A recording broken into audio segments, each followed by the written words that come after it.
Alright, here today with another cheap stereo slash home entertainment system build. It's going to be for this TV right here in a guest bedroom. Needs something better than a soundbar. The TV got completely free from someone who was moving. Didn't want to take it with him. This was when I lived in London. This is a special TV in that it is dual power. It can work in, like I said, I got it in London. It can work in the UK on 230 volt, but it can also work in the US on 120 volt. That's a great trick. Quite a few TVs do that if you look for that feature, but the other trick it has up its sleeve that makes it worth keeping is that it's dual signal. So it'll work on North American NTSC, but it also works on European and UK signal like PAL. So this is definitely a keeper because with my job I do travel a lot for several years at a shot, and this is what I'm going to take with me when I go back overseas. Needs something better than a sound bar, so that's what we're going to do today. We're going to have something to go in that section right there, and let's get on it. We're going to head to the Goodwill store and see what we can find here.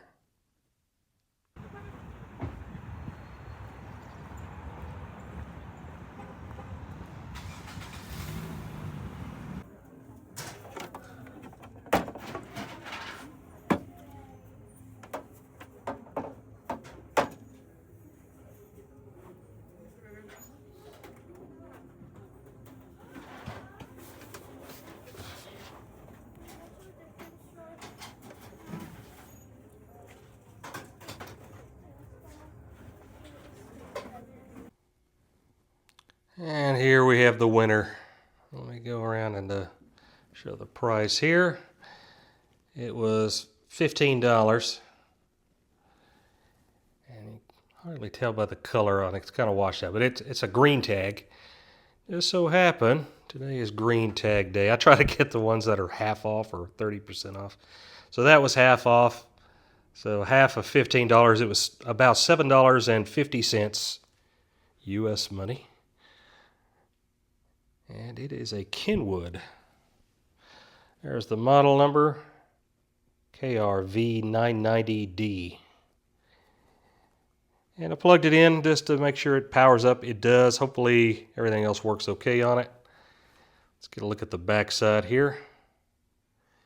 On the back, one thing that jumped out at me right away was the cooling fan. Very nice feature to have.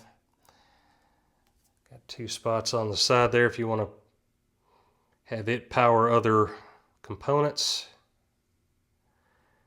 An array of inputs.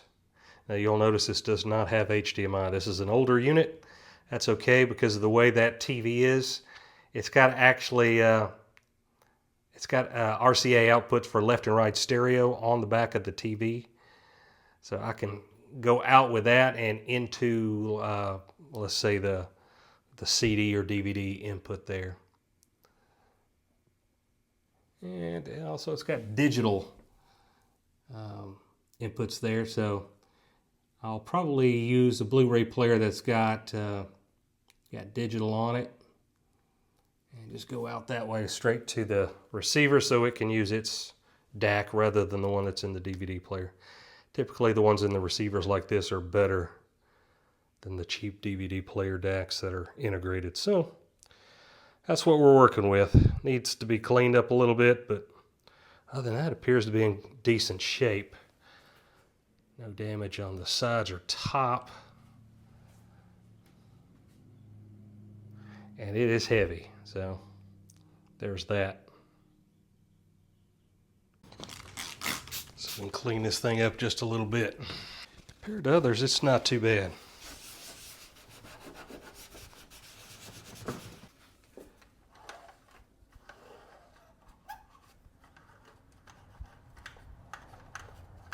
Just give it a light cleaning for now, just so we can get going with it and test it out and make sure everything's working before we spend too much time with it.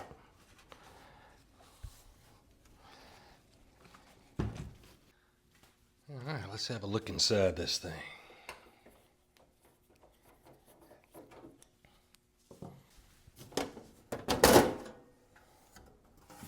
Seven screws total. Get the case off.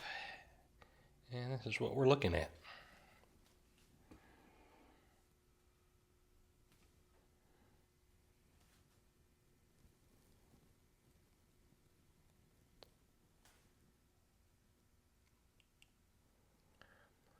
A little bit dirty. We need to get that cleaned off. And for testing, I'm going to use my little bench speakers. These were $2 for this set. Really cheap speakers, but they work great just for testing stuff out. I'll plug those in and see if we got a working stereo system. All right, so we've got left and right A and B speakers over here. You got your center channel, and you've got your left, right, rear surround on this side. So we're going to go with we're going to just hook up the center channel and the A speakers left and right, and see what we got.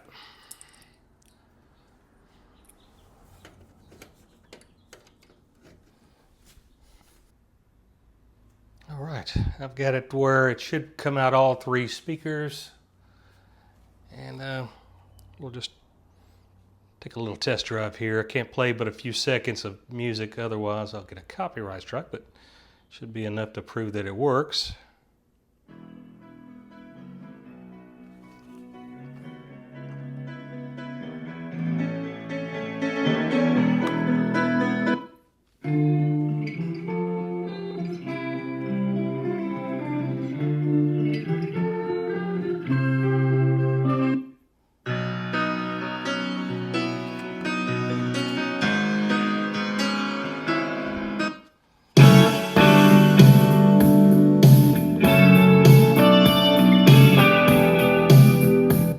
Yeah, it sounds like it works, so that is a good sign. Let's get this thing into place. Fits under there just perfectly.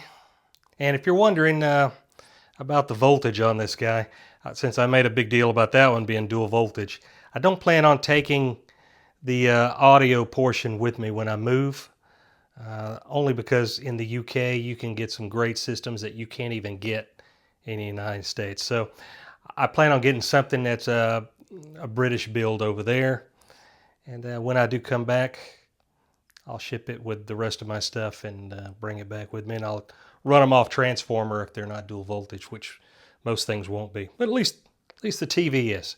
So far in this build, I'm free on the TV, $7.50 on the receiver portion, so not bad. And I'll wrap this video up here so it doesn't get too long. Look for the other parts to this. I'll put the links to those other videos in the description as I make them. I'm on the hunt now. I need some speakers, and I need a DVD player to go with this thing, or a Blu Ray, or something. I prefer something like a DVD or a Blu Ray, because I do plan on using this to play movies off of as well. This TV's got a Chromecast hanging off the back of it already. So, all right, till next time.